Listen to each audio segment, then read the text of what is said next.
we have Glenn Mandzuik, I think I pronounced it correctly. The team of Living Earth is honored to have the presence of Glenn Mandzuik and his team of TOTA for our webinar series, Befriending Biodiversity Conservation Through Tourism, on the Resiliency program of Thompson Okanagan Tourism Association. Glenn Mandzuik is the President and Chief Executive Officer of Thompson Okanagan Tourism Region. The Thompson Okanagan Tourism Association is a not-for-profit society governed by an elected board of directors who represent business and community tourism interests throughout the Thompson Okanagan region in British Columbia, Canada. TOTA's purpose is to sustain the Thompson Okanagan region as a competitive destination through setting strategic direction and working as a policy board to ensure the long-term viability and sustainability of the region. Glenn, who has over 20 years experience in tourism marketing and community development and has successfully administered and or coordinated several community and product development projects. The team of participants of the webinar, which consists of students, DMO, researchers, academicians, and tourism practitioners, eagerly look forward to hear from you. The online platform is yours, Glenn. Thank you. Thank you very, very much for that introduction. And it's indeed an honor to have this opportunity to present what's going on in our part of the world in Canada, in British Columbia, when it comes to responsible, sustainable tourism. And I had the distinct pleasure of presenting in Delhi about, I don't know, 5-6 months ago about some of the work that we're doing. And it was indeed an honor to be in India and your great country. And I look forward to one day coming to your part of the world where the work that you're doing, which sounds very exciting in our conversations yesterday, that you're doing. And so over the next, I don't know, half hour, 40 minutes, I'm just going to walk through some of the initiatives that are coming, that we're doing. But more importantly, I'm going to talk about resiliency and responsible tourism, and I'm going to talk about it right now in the context of what we're facing right now with the pandemic.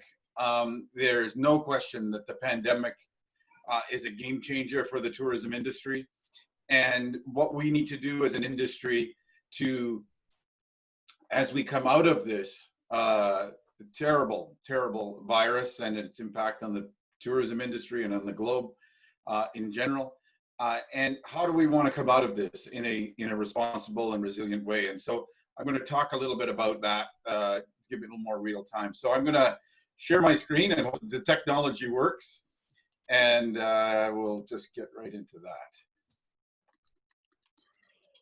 And everything just moves at a pace that, here we go. I'm hoping you can see my screen as I get this operational. And slowly. Yeah. Slowly. Okay. Yes. It's okay. Okay, good. Yeah, it is very slow, that's for sure. Okay. All right. Come on. So as you can see, is the first slide there that's in front of you. Here we go. That talk about,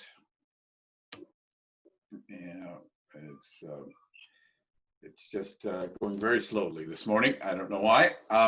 But as you can see, this quote that that you see in front of you from the chair of the board for Destination Canada.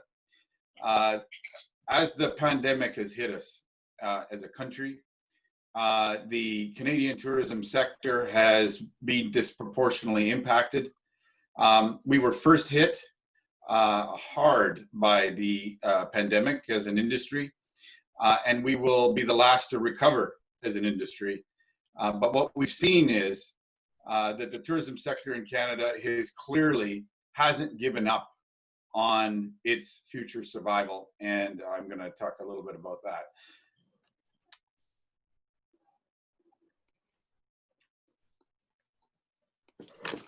So there we go. So I'm going to talk, this is a picture of the Okanagan Valley in one of the parts of our region. And so as I mentioned, I'm going to talk about building a resilient and responsible tourism industry. I'm very proud of the fact that this region has been recognized globally both as one of the most responsible tourism destinations on the planet for the last 3 years. And the work that's gone on, not only by our organization, but our partners across the region, has been very significant in protecting the future of the destination.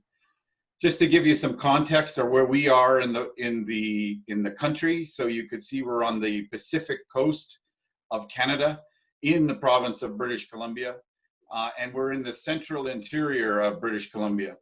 This region is roughly 71,000 square kilometers in size, and has 90 communities, 33 First Nation communities, and we have 4,000 members, business members across the region who are part of our association. We've got the highest mountain in the Canadian Rockies to Canada's only desert. Interestingly enough, yes, we have full desert environment in Canada, same as what we would find in Mexico and the southern United States that just tip into Canada. And so there's a tremendous diversity of ecology, environment, and experiences in this region. And you can learn more about our region if you go to thompsonokanagan.com. Our association is a not-for-profit association and is governed by a board of directors of business leaders and community interests across the region. And we're a member of 5 regional management organizations across British Columbia. And we're the official representative of the province of British Columbia's Ministry of Tourism, Arts and Culture, and a proud member of the Global Sustainable Tourism Council. Our core programs as an organization involve research, and I'm going to touch a little bit about what we do with research to help manage the destination. We do destination development activities, destination stewardship programs, travel trade, travel media, and content and social media initiatives. Those are our core programs as an organization, and it's different than many management and marketing organizations that you'll find, because you'll see that we're not focused on marketing, we're actually focused on product experience development on the supply side of the tourism industry. And because we feel very strongly and passionately, you have to take care of the supply and the destination first and foremost before you start marketing the destination in a big way, because if that imbalance happens, then you have problems. And I'm going to touch a little bit about that. As you see some of these initiatives at the bottom here, these are some of our core programs, and we are the only destination in the Americas to be officially designated by the United Nations and the Responsible Tourism Institute as a certified gold biosphere certified destination, which means that we are holding ourselves to an account of 137 criteria and the 17 goal areas of sustainable development. We operate our own tourism foundation that actually gives money back to infrastructure initiatives that are in place that support the development of tourism. And I'll talk about these programs here, but this far one over here is a very interesting one. We are also the official secretariat of 33 environmental organizations in the region that talk and manage wildlife corridor management, water quality, water stewardship on the foreshore and the shoreline, so to ensure, again, the protection of our industry and a protection of our destination. But, you know, the pandemic, when the first announcement of we go month by month and understand the visitor volume of the destination using cell phone tower data to understand visitation into the area. But when the emergency was declared back in March, you'll see that the tremendous drop off in visitation to the area, as low as 82% of what it was the year before. And we've rebounded to still, as of the week of June 14th, 50% of what normally would have happened at this time of year. So tremendous impact to the destination, as we would have seen globally in all destinations around the world. So when we look at that, that impact, as I mentioned before, we ask ourselves the question, what do we want to be when we come out of this crisis of the industry? Do we want to race to the bottom and just sell our soul to tourism and just sell off and just reduce our prices and try to attract us visitors back by not just to try to put occupancy back? Or do we want to come out of this in a more responsible way? When we see destinations like this, I was very struck when you look at webcams around the world at places like Venice and Barcelona, and that saw tremendous visitation, and they were grappling with over tourism and the like. Empty, the streets were empty, and so when they reopen, do they want to be more like this in a balanced way, or do they want to be back to the way it was? And that is the question that each destination needs to ask themselves when they proceed back into welcoming visitors back to the destination.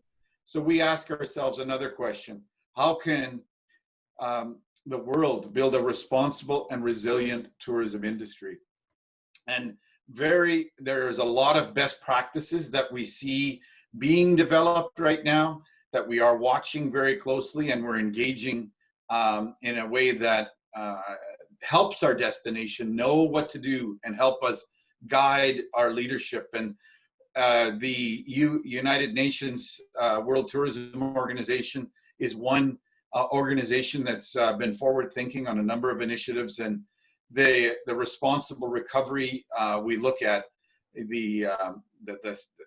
that we want to raise our awareness of the role that sustainability needs to play in our everyday life and economic opportunities and activities. And so this document, I really encourage those that are out there to get a copy of it. It's online, and it talks a lot about some frameworks of approaches, and we employ that.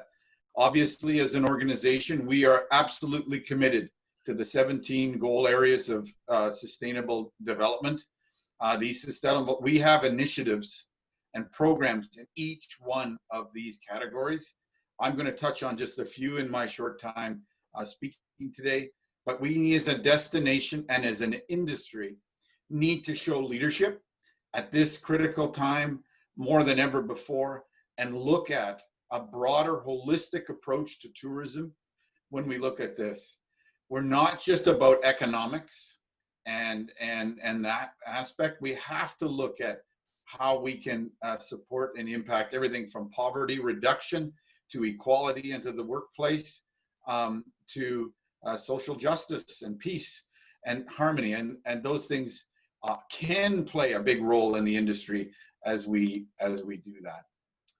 Because the risk of doing nothing will be these fundamental items that I have here on the screen: impact on the natural environment, the loss of culture and heritage, overloaded infrastructure, as you saw in that photo, opposition from the resident population that are very concerned that as we welcome people back to our destination, that they're concerned about their health and safety.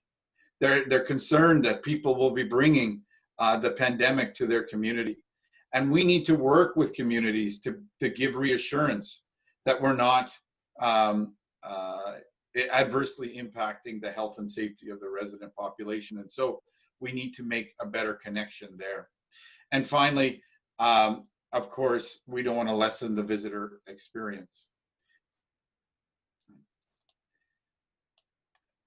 Because our path to resiliency in the tourism industry is what we saw in the pandemic has shown us more and more than ever before, is that we have recognized the fragility of the tourism industry. It's extraordinary that it's so fragile to external impacts. And so we've really recognized this more than ever before.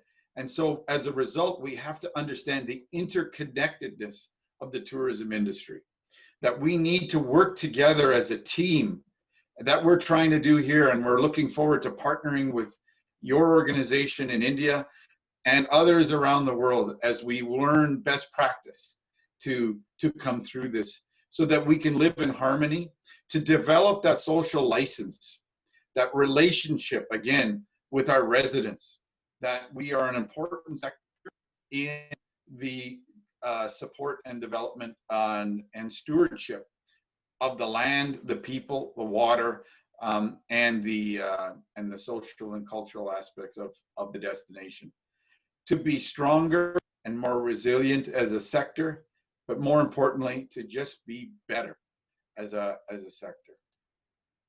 So how do we fundamentally transform the tourism industry into a resilient, positive change? Well, our approach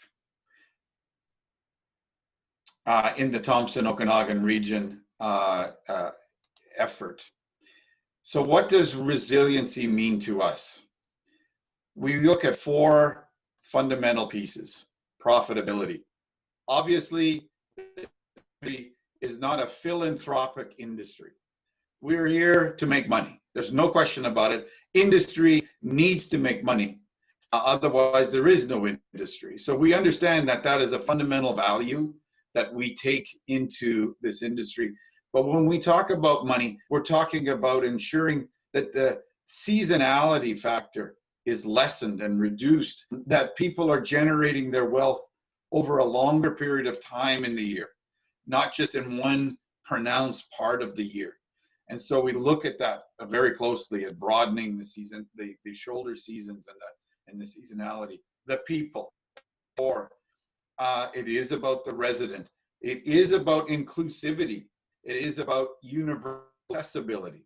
It is about indigenous support for our indigenous populations, and celebrating those stories of the indigenous population. It is about the place of the environment, the place of the social and cultural aspects of the destination. And finally, it's about partnerships. No one organization can do this on their own. The only way that successful initiatives happen is that they do these initiatives in partnership with multiple organizations that have like-minded thought processes and goals. And that's really, really important when we look at this approach. So over the next few minutes, I'm going to talk about this model that you have here on the screen. And it's a fairly complex little drawing, but this is the overview of our approach to resiliency coming out of this pandemic. We have taken a 3-phased approach to this pandemic and the challenges associated with it, with response, recovery, and resiliency. And I'm going to talk about each one of these phases and each one of these categories here that you see. Everything from clear intention of the planning of the future, to meaningful engagement with a variety of things that I'm going to talk about: inclusivity, accountability, market stewardship, and how we market the destination. We talk about expanded measurement, and finally, the DNA of the place. So these are our items I'm going to talk about as we go through. They're all interconnected with each other in order for it to be successful. So when I first talk about this first phase, coming out of the immediate emergency that came as a result of the pandemic, we first and foremost need to understand, we need to have clear intention, a foundational document of strategy for the future. Our strategy started back in 2012. This strategy involved embracing our potential and embracing our potential 2.0. This strategy involved all of our industry, all of our communities. Each one was engaged. It was a 2-year process. And ultimately, these destinations endorsed and formally supported this strategy for the future. That was very important. But what did we learn from these strategies and the values? One of the big things that we had to understand are some of these core principles. One of them is about, we needed to rethink how we measured success. Success wasn't just built on number of jobs or economic return, but what we were looking at is a much broader, how are we protecting our environment? How are we protecting our animals? How are we protecting our social cultural aspect? We needed to broaden our measurement thinking, and I'll touch a little bit about that. We needed to confront zero-sum thinking. The initiatives that we do as an organization and as an industry can't produce a negative effect. So we needed to confront that. So we need to think about, when we do an initiative, what are the downsides? And if there's a downside, we need to address it before we do it. And that was an important question we asked ourselves. We needed to change our thinking from product development to experience development. We are selling experiences. We are showcasing experiences. And so that was a big change. We also talked about that we as an industry are in communities, and tourism in those communities is a privilege to develop, not a right. And so that's thinking, when you think about that for a minute, it's not a right to do tourism in those communities, it's simply a privilege. Then you get into the fact that society versus tourism doesn't have that push and pull and the butting of heads, and that's an important distinction. And as you develop the destination, you have to think about the destination as a living lab to learn about transformational travel and learn and develop best practice. So those are some fundamental things that we learned. Coming through this, of course, as I mentioned, we needed to have meaningful engagement. We enacted an emergency set of protocols the moment the pandemic hit that reached out to business immediately, to reach out to business in a way that we had never done before. We campaigned to talk individually to our 4,000 members of our association, to connect with those tourism stakeholders, to gain an understanding of the situation and how to best support the industry. And we talked with government, tourism businesses, our First Nations communities, industry associations, arts and culture organizations, and of course, our variety of partners, to see how the impact was happening with those industries and see what we can do as an association to stay involved. That meaningful engagement produced a series of 3 things of what we heard. We needed to advocate on behalf of businesses to government and policymakers because they were facing crisis, and we needed to advocate some concerns, and that was what business told us we needed to do. We needed to clarify how these businesses can appropriately communicate to consumers, because they were very confused on what they should do to talk about their business, because if they're inviting people to a destination and they're not allowed to do that, how do they still become relevant and tell their story? And that was an important aspect of this effort. And finally, to support businesses with pathfinding services and expert advice. We were seeing that businesses were very confused with all these programs that were coming out to help support them through the pandemic, and they were feeling very isolated in so many ways. And so we needed to develop a program where we provided expert advice to business to get through this effort.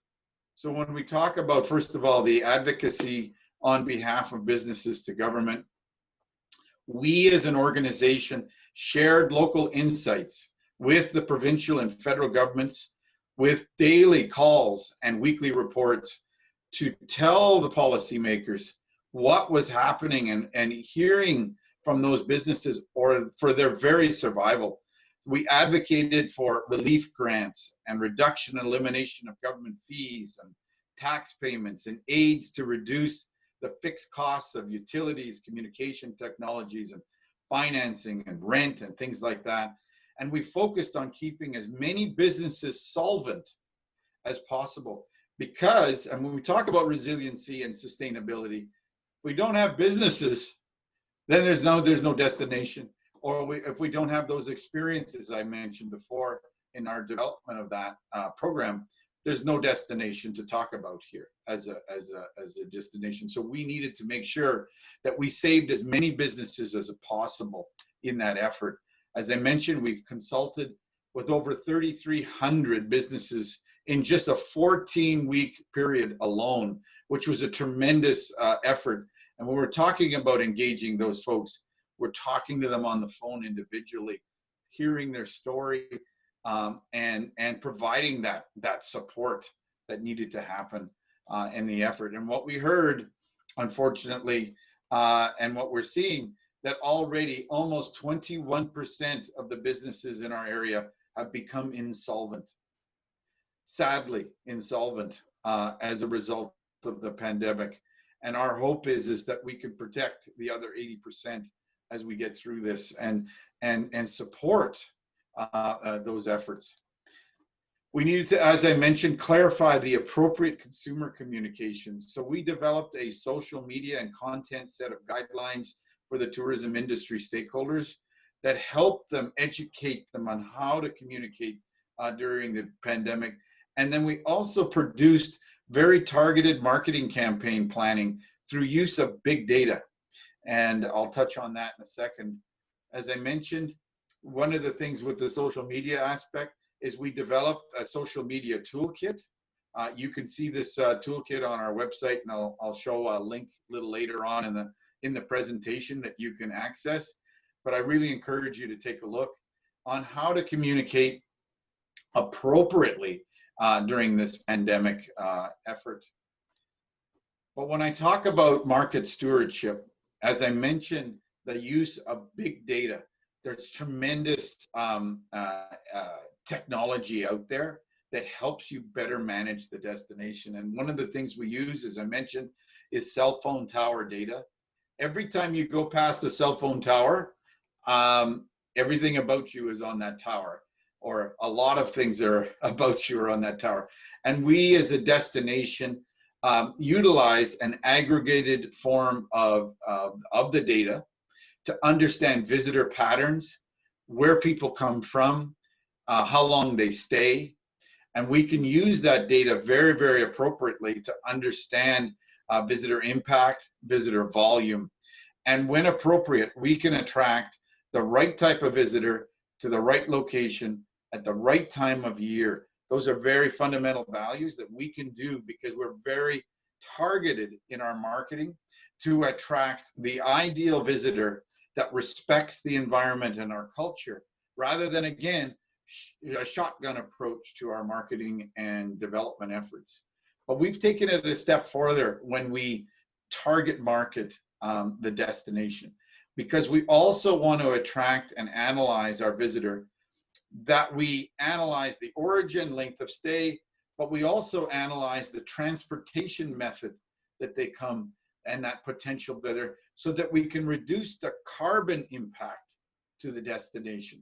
So not only are we looking at origin and length of stay and transportation, but we also look very, very closely at reducing the carbon impact that destination has. So that, what we've called climate aware marketing, is an aspect of our approach to destination management and marketing. And finally, when we talk about meaningful engagement, we talk about supporting business with pathfinding services and expert advice. So we pivoted our entire organization and our team to launch a new formal tourism resiliency program to forge partnerships with organizations to support business. And we provided leadership, expertise, and resources to connect business with one-on-one support information, advice, and solutions. And sort of under this program called the Tourism Resiliency Program, we help support operators to navigate these new challenges of the COVID-19 pandemic. And, you know, one of the things that we saw more than ever before is when we talked with business, it wasn't just about giving them access to programs, but we have now a tremendous mental health challenge. A lot of businesses are very concerned about their homes, losing their families, losing obviously their dreams. And so when we talk with business, it is about counseling services to provide that meaningful support. Again, to streamline communications between policymakers and the industry themselves about the issues on the ground so that the support can happen in real time and provide advocacy. Again, as I can't emphasize enough, it is about connecting with business, connecting really meaningfully to support their efforts. So just to give you a sense of the structure of our organization and this program, we have everybody from outreach folks that are talking with industry and surveyors to learn about what's going on, to program advisors or counselors who, as I mentioned, help businesses with one-on-one counseling, to monitoring the various programs, providing expert advice on finance, human resources, legal services, business transition, mental health and wellness, and much, much more. And this is an example of an intake process. If you're a business, you can go from a 1-800 number to websites, to direct calls, to going through a discovery process with our advisors, talking with them, providing this expert advice, and providing a formal support plan to those businesses so that they can follow up. These program advisors is an ongoing process. So the business that is selected to go through this process is with that advisor is with that business for as long as it takes. It's not just a one-time phone call and we're done with you. It is as long as it takes to connect and support through this difficult time. And some of the key planning support programs that we see is about reopening, a reassurance, financial support, advocacy, pivoting the business themselves. They must now look at new marketing, new development, and new support, and how they actually do business in order to survive. Industry connections. And of course, we have done a very smart program, I believe, in offering our program in multiple language, including in Hindi and Punjabi, because we have a number of operators who have multiple first languages and the like. Webinar series to teach businesses about the various aspects of survival, and those out there can take a look at this website that showcase this resiliency program in much more detail. Already to date, since the program launched on April 27th, 677 businesses have been supported and helped through that program, and we're very, very proud of the fact. So just to give you a summary on just that first phase approach on response, we launched an emergency plan. We reached out to industry to understand the impacts and challenges. We communicated the issues to government through daily and weekly calls. We connected with industry to support resources and tools directly to those businesses. We've now shifted into recovery, and that's where we're at that phase right now, about how do we come out of this now that people are now being welcomed back to our communities now again. So now we're talking about recovery. And as I mentioned before, how do we want to come out of this responsibly and sustainably? As I mentioned, we want to be seen as a destination that is accessible to all. And so we have programs around universal accessibility and initiatives and destinations and product development programs to support that we're an inclusive destination. that respects people with variety of challenges in terms of mobility and the like. And so we have a number of initiatives to support that. Two, our Indigenous programs. We have Indigenous communities who need support. And in one case, we celebrate the artists, the artisans. And we have a retail store that's a mobile retail store that brings the Indigenous art and the Indigenous story of each of our communities to the public to help them understand, and ultimately have a social enterprise initiative that brings money back to those rural and remote communities that need those dollars back to those communities to support their future livelihood. Accountability. As I mentioned before, we are one of the only certified destinations on the planet with this biosphere certification that ensure that we live up to 137 key criteria. And in terms of our destination development, we feel very strongly having a framework in place helps you plan your destination. It makes sure that you're looking at all aspects of the product development aspect of the destination, not just one or two, but that holistic approach. So I really encourage you to take a look at programs like this in advancing your destination. We're also certified gold in terms of a sustainable tourism destination program. And we're accredited by the Destinations Marketing International in terms of an organization and how we govern ourselves as an organization as well. It ensures to our members that we take some of those important steps of best practice.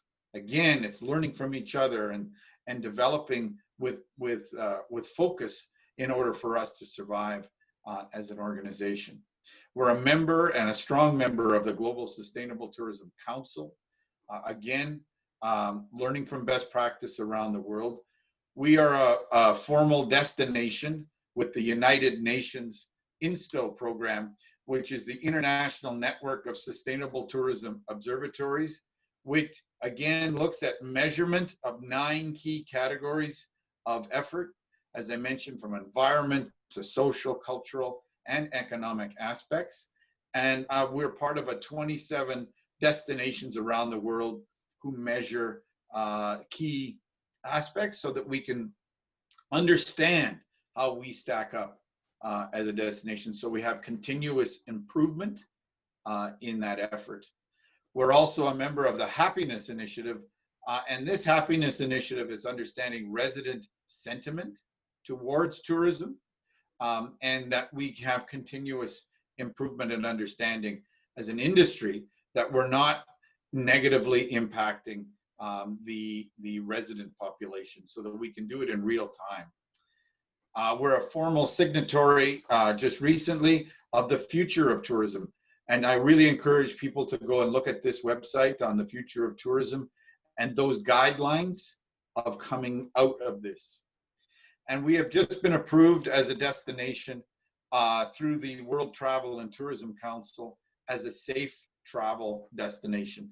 That we as industry are looking at the health and safety of our visitor as well as our worker in how we come out of this. So there's a series of guidelines about hygiene and protection of our workers and again, our visitors. And so businesses have to take a serious charge in ensuring that that happens. I mentioned before partnerships. You can't do initiatives without partners. We have a program that reaches out to each business, our communities, to support this environmental biosphere initiative, where we have committed businesses to this program of sustainability and the promotion of sustainable tourism within each one. And we have developed partnerships with organizations to deliver on that. For example, we've developed a partnership with our hydroelectric company, where we have a full-time energy analyst who is working with each business to help reduce their energy consumption, analyzing their bills and analyzing their business infrastructure to reduce their energy consumption and giving those businesses the tools to do so. We work with organizations like Spinal Cord BC, British Columbia, which again looks at about accessibility and developing universal accessibility. We have partnerships with our post-secondary institutions, from Thompson Rivers University to the University of British Columbia to Okanagan colleges, to deliver initiatives and training initiatives to our businesses. To banking industry. The banking industry, we have to have a formal relationship with our banking industry to help banks understand the important role that tourism plays, and to create programs to support their very, very survival. So in this recovery phase, we look at inclusivity, we look at partnerships, we look at accountability, we look at developing coalitions and partnerships, and ultimately, we have to showcase to our customer and to our employees that we're committed to safe travel. And that's the phase we're in, and we're deep into that, and I think we're being very successful in achieving that. Now we move into the phase of resiliency, looking forward. And when we look at this, we're holding to the values of the destination. Ultimately, we want to be responsible. And as I mentioned, we don't want to see those images that I shared earlier. To be truly resilient and to be truly a support to the destination, we need to be responsible. So we look at one of these comments around the DNA of the place. We want to build from our strong values. We want to draw from our powerful story to engage our visitors, our businesses, and residents to hold our place with reverence and responsibility. How do we do that? We have established, through a comprehensive research and engagement process with local residents, our provincial, national, and global experts, to develop a regional pledge. A pledge to our visitors, a pledge to our businesses, our pledge to our policymakers, to understand who we are and our collective expectations to be respectful to the land, the animals, and the people of this place we call home. We've established a program drawing from our Indigenous people who have been on the land for thousands of years. A program that fundamentally looks at the 7 affirmations for 7 generations. These values are fundamental to our survival. And I just want to walk you through these 7 affirmations. Our first one is true roots, where we discover the soul of the place in our history, and that there's wisdom held in the ancestral roots of our land. To learn the ways of our Indigenous people is to learn how to heal our past and our future. Tread lightly on the land. As of this moment, you are deemed a guardian of the land, the air, and the water. And please accept this title with honor and a commitment to do everything in your power to preserve the delicate balance in every aspect of the flora, fauna, and the ecosystems that we sustain. We want to be a good neighbor. Whether you've journeyed near or far, we invite you to feel at home in this place and value it as we do. We want you to do safe travel and travel safely. Follow the map of your heart, but venture wisely. This is a place where memories of a lifetime should be made. So with blue skies above and the wind at your back, carry with you the wisdom of a seasoned traveler. We want to live in harmony and let a life outside bring you happiness inside by learning the laws of wilderness living.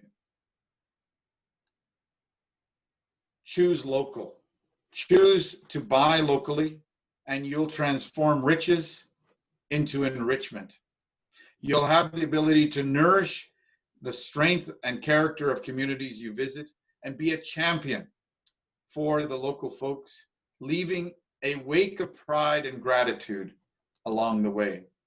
And finally, educate others. Anything worth knowing is worth sharing. And doing the right thing is the cost of entry. And being mindfulness is the ticket. Pass it on.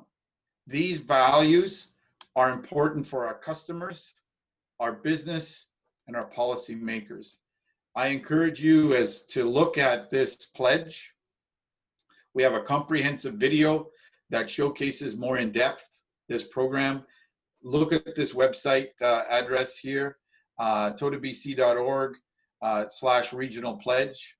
That'll give you more insights about the values that we bring as a destination to this effort, and ensure that we come through this in a resilient, thoughtful, and values-based approach to our efforts. I want to thank you for this opportunity to share with you the resiliency program that we've employed in our destination. There's so much detail to it. I could speak for hours on it. I know everybody has their time, and I know in this evening it's late for you right now. So I really appreciate this opportunity to present and share with you. And I thank you for welcoming me to share this work. And I look forward to partnering with organizations, and particularly this organization that I've had opportunity to discuss, to share best practice, to work together, because that's how we as an industry will be successful well into the future. So thank you sincerely from all of us. We have members of our team that are part of this webinar too, so I'm grateful that they're here as well, and they'll help me through the remainder part of this webinar. So I'm going to turn this back to our organizers, and hopefully I can press the button here, and hopefully you saw all of that, and that the technology worked, and that you heard me clearly, and I'm certainly open to any questions now. Thank you, Glenn. It was a wonderful presentation. So we do have a few questions. Yeah, I'll just go through that. So this is a question from Christy. So what are some of the challenges that you see in destination development during post-COVID? Well, the big challenge is that we don't sell our soul. Like, it's very easy for destinations to race to the bottom. And what I mean by that is they'll drop their prices just to get people to come back. And what that will be is that if they do that, it's very hard to regain foothold again, because you can't then all of a sudden, 2 weeks later, increase your prices to build your wealth again. So it's really important that you don't sell your soul right away. It's about being responsible and helping businesses. I mentioned, as an organization, we have to help businesses one-on-one to understand what's out there to help them through this. And we have to talk to our policymakers and say, we need to help with financial support for business in real time. And if we don't do this, we're going to lose them. Because if we lose them, then we've lost our industry. And governments have stepped forward. You can see that globally. The governments have stepped forward to help the businesses recognize that. And as an organization, we need to help people understand that. And so that is a big challenge, because it's very easy for destinations to say, oh, let's just get back into it. And then what they'll find, if they do that, you're not going to attract the right visitor. You're not going to attract the visitor that, quite frankly, respects the destination. you're gonna get a visitor that is just looking for a bargain, and that's not going to produce the value to our destination, and so that would be a big challenge. So the next question from Ankita. Thank you, Glenn, for the beautiful insights on the development of tourism industry. My question is, how can we improve the tourism business with respect to environment aspects? Sorry, I missed that last part. How can we improve the tourism business with respect to the environment aspects? That was a question from Ankita. Yes, well, it is, again, when I mentioned that pledge, the businesses must sign on to the pledge there at the end. It is that we have a program called the Biosphere Commitment. So as I mentioned, we as a destination are certified as a destination management organization. We have also now provided a certification program for business. So when we look at business, they have to also live up to the values of sustainable development and energy consumption, waste management, water. We have a program that supports each business about reduction of those efforts. And again, businesses don't know intuitively about how to do these things. We have to help guide, help to educate, and help advocate for those programs out there so that they can do better. And they also need to understand that if we don't do those things, we have nothing to sell, because in the end, the destination will be adversely impacted. We'll see a decline in our animals and our fauna, our plant life. And so if we lose that, they'll be out of business anyways. So we have to make those connections very clear to those businesses, and we have programs to help support that educational process. Yes, Glenn. I would like to ask you one thing, whether people have any certification for controlling the carbon footprint, the amount of carbon dioxide emitted. Is there any certification for the agencies or any tour operator that they should be within this limit? Certification is there? Yes, carbon impact is so important. As I mentioned, one example is that having an energy analyst on our staff who is working with each business to look at individually the quality of their let's say their furnace or their air conditioner, or the quality of their building envelope, and their insulation factors and everything else. We help businesses understand where their problems are and then give them solutions to help reduce their carbon impact. And as the other mentioned, we have marketing programs that are looking at climate, what we call climate aware marketing, where we want to attract the right visitor at the right time of year to the right location that produce the lowest carbon impact.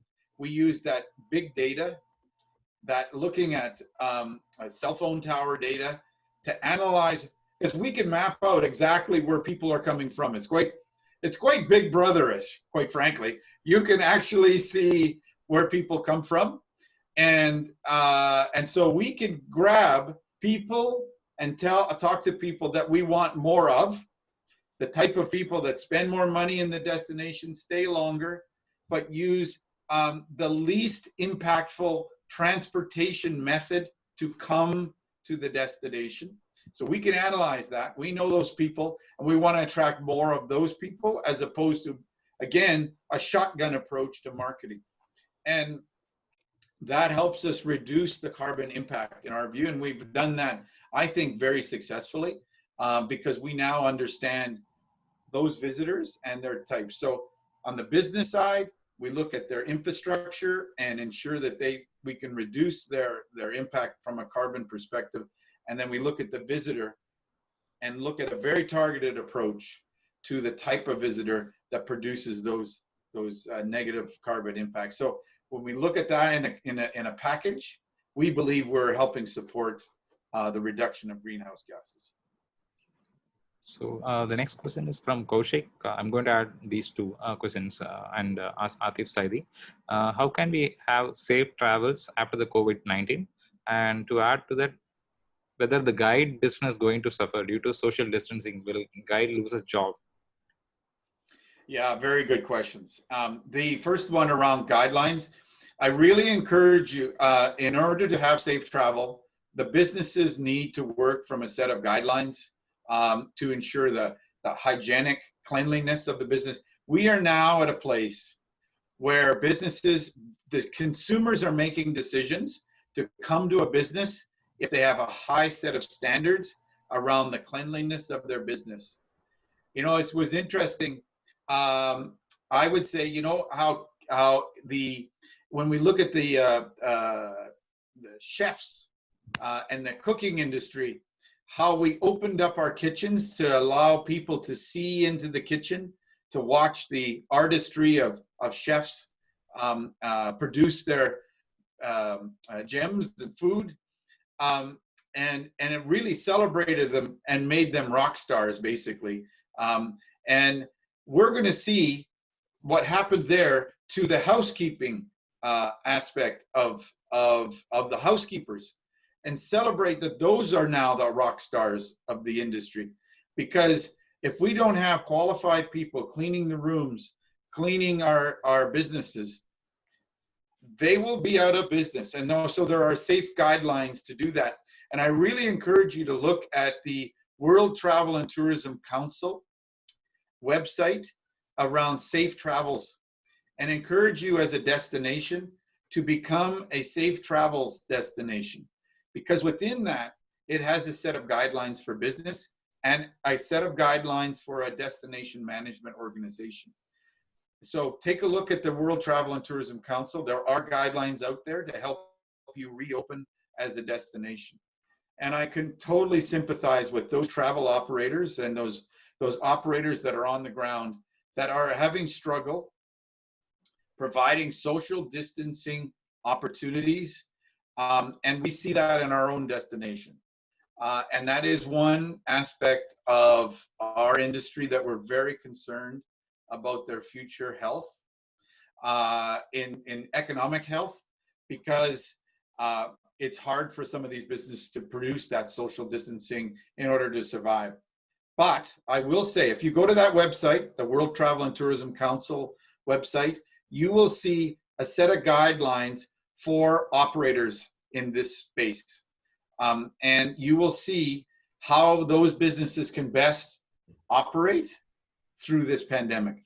So I really encourage you to look at that. There is ways to do this, but this is something we need. And if we do a partnership, which I know we will, we'll learn from each other around best practice, and we'll help each other as organizations educate our tour operators to provide this service to businesses. And I totally sympathize as an organization, and we do collectively. And as I mentioned before, we've got some of our own leaders on this phone and Zoom call about this, and we're open to helping your businesses as well through this. So I totally appreciate that question.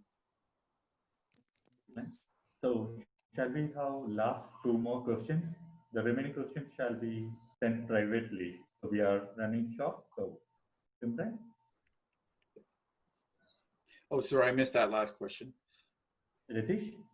Yeah, the next question is from Africa, James Amara Korama. So how can we practice sustainable tourism in Africa when the needed education is just inadequate to sponsor proper management? Yeah, that's really important. And we really need to encourage the organizations that are representing us as an industry and as a destination to think responsibly. And you know, it wasn't an easy process for us too. You know, we've been doing this for about 12 years now. We've been very focused, but before that, it was an organization that was just focused on marketing. So we were just simply selling the destination, not thinking about the land and the people and the businesses and products. We were just selling and selling and selling. And what we recognized was, is that that wasn't sustainable, not only from a perspective of the environment and all those things, but more importantly, it wasn't sustainable economically, because we were just selling the destination, and it became that we were very concentrated in our economic wealth in a very short period of time. So in 45 days, as a business, if you didn't make your money in that 45-day period, you were out of business. We needed to broaden the experience and broaden the opportunity over a wider part of the year to become more sustainable. So our organization changed from a marketing organization to a management organization, which eliminated or reduced marketing from 100% of what we do to only 30 or 40% of what we do, and focus the rest of the effort on managing the destination. So and working on the product, working on the experience, and working on protecting the land. And I encourage your management or your marketing organizations that are working on your behalf in your destination to change their ways if they're not doing it right now, to broaden their thinking around a more holistic approach to tourism, not just about marketing, but broadening it. And that's been our success, I believe, as a destination. And what we saw, if you recall, back at 10 years ago, we, as I mentioned, generated our wealth as a business in 45 days. We didn't make our money in 45 days. As I mentioned, we'd be out of business. In just 10 years, we went from 45 days to 110 days. And our goal is to get to 200. And when we get to 200, that would be a sustainable business from a holistic point of view. And we're well on our way to do that. And that came because we looked at a broader approach to tourism. And I think I encourage you to, as a destination, to do the same. Thank you. Simran? Good morning, Glenn. Morning. Hi. I have a few questions to ask you, since I'm in the research bank. So my one thing, when during our research projects, I have come to know that the term responsible tourism, which even is very closely related to the residency program of tourism, is somehow being used without the meaning being known.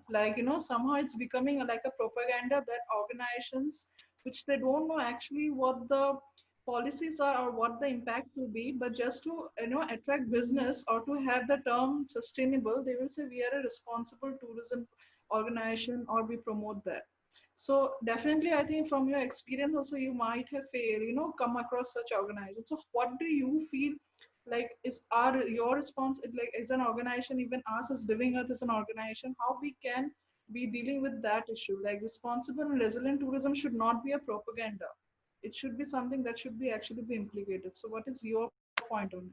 Absolutely. I couldn't think. It's a great question. You have to look at the values. As I mentioned at the end about those 7 affirmations for 7 generations, you have to look at the values those businesses or organizations have first if you want to partner with them.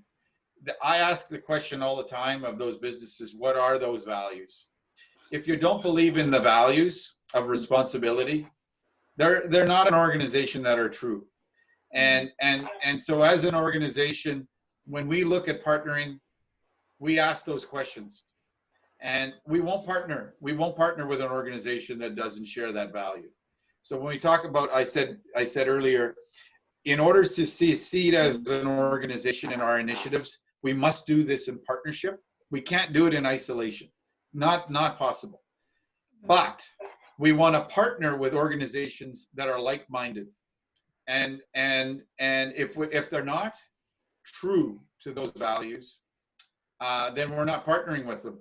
And we won't endorse them locally. And that helps.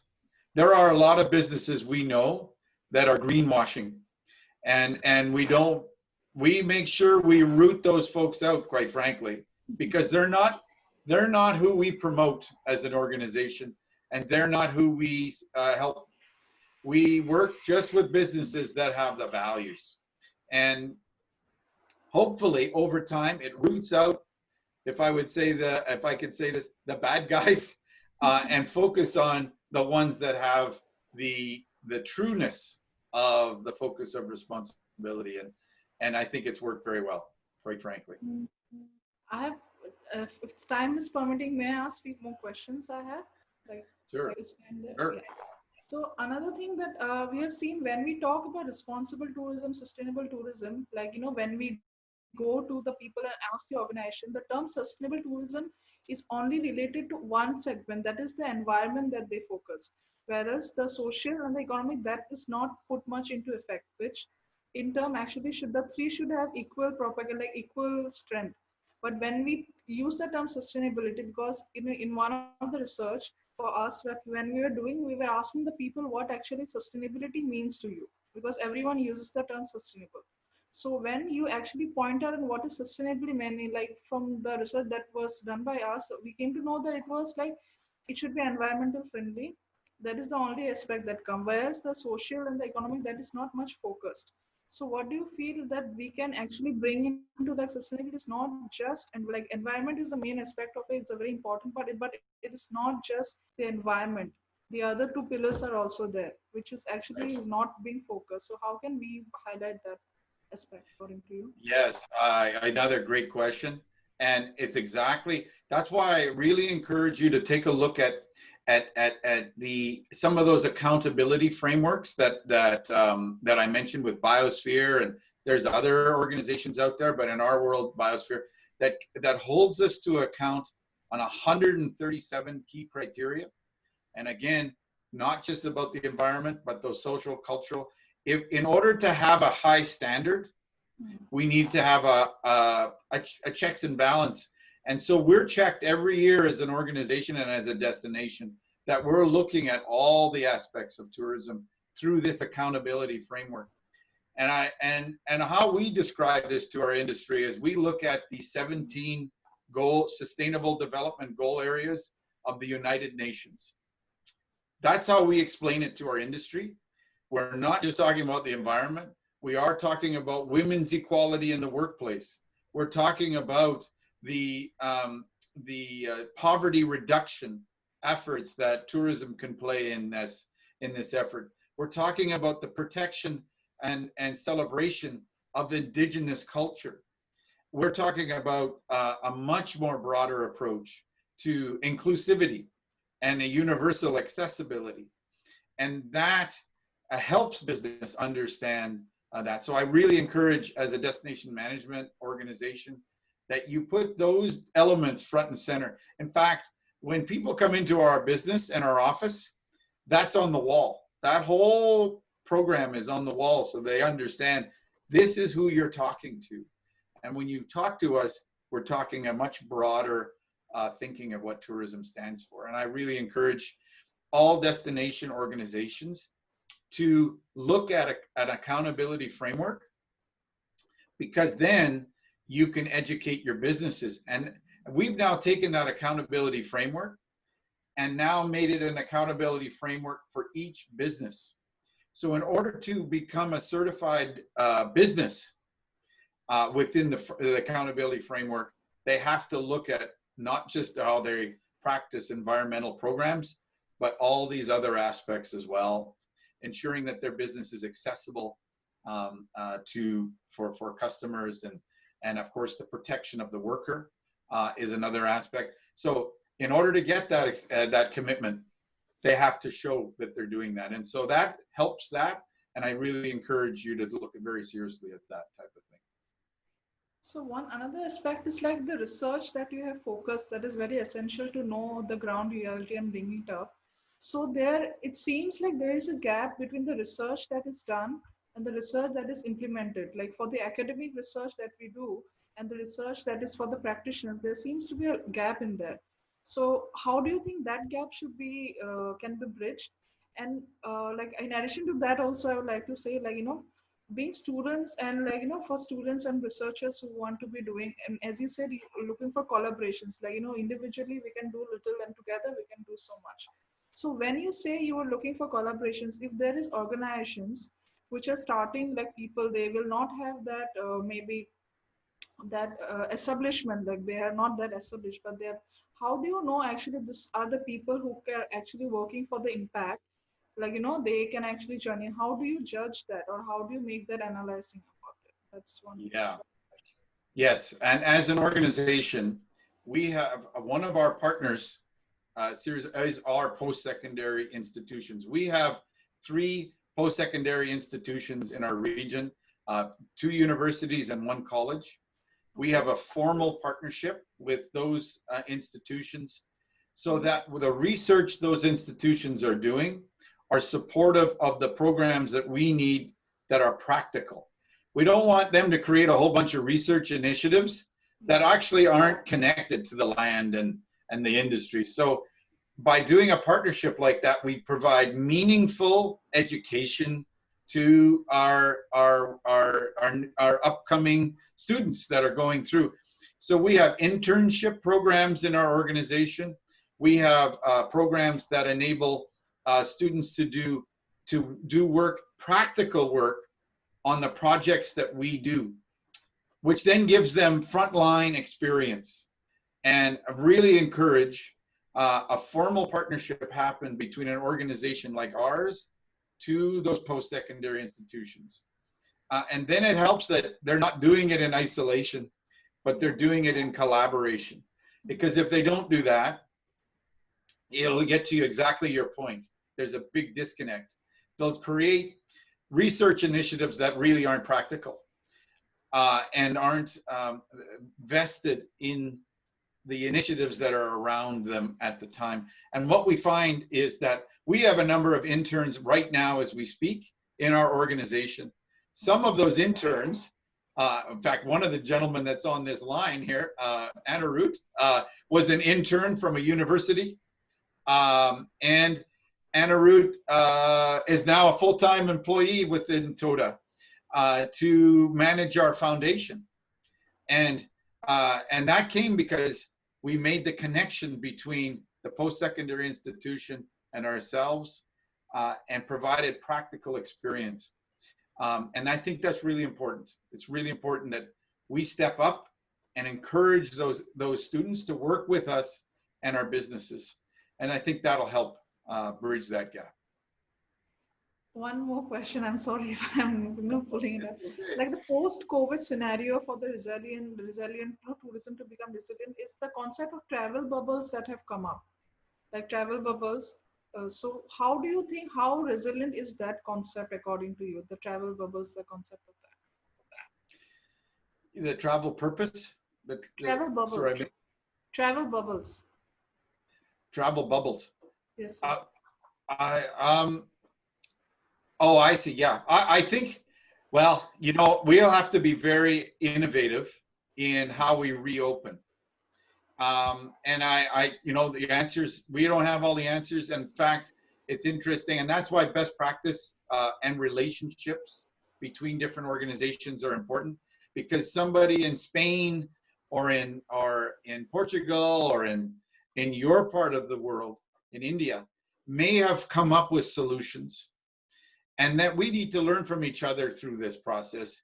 And as I mentioned earlier, this pandemic has shown us the fragility of the industry. It's exposed the industry more than ever before. We deal with forest fires and floods and things like that on a regular basis. That shows the impact of those natural environmental impacts have on our industry, but they're isolated. This pandemic has shown globally that we're all in this together. And when an external force happens like this, that has shown us the fragility of our industry, we need to work together in order to survive, and more than ever before. And so learning from best practice from others will help us all collectively survive this pandemic. And the topic you've just raised is something we're still grappling with as well. I'm not sure we have a solution to that. Things are changing every single day, every single week. There's a new situation with the pandemic that we need to address. And we're not through this yet. We're certainly not through this, and we don't know what that end piece will look like.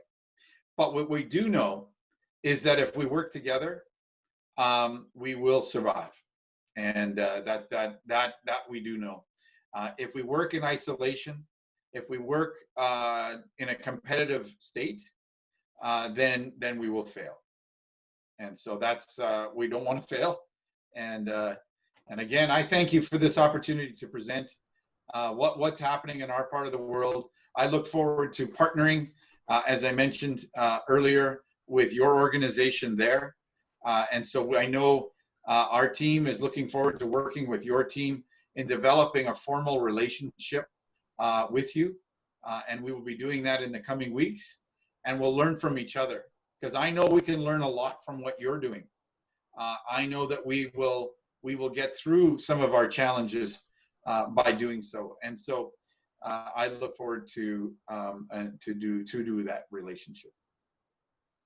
Thank you, Glenn. It was really a wonderful presentation. We really enjoyed. More than that, we learned a lot. It's really an eye-opener for many of us. Definitely, we are looking forward to have a partnership with you. Thanks a lot. Thank you very much. Thank you. Thanks a lot. Yeah. Thank you very much. All the best. Thank you. Thank We'll you. meet soon. Take care. Take care. Bye-bye. Bye. Bye, everyone.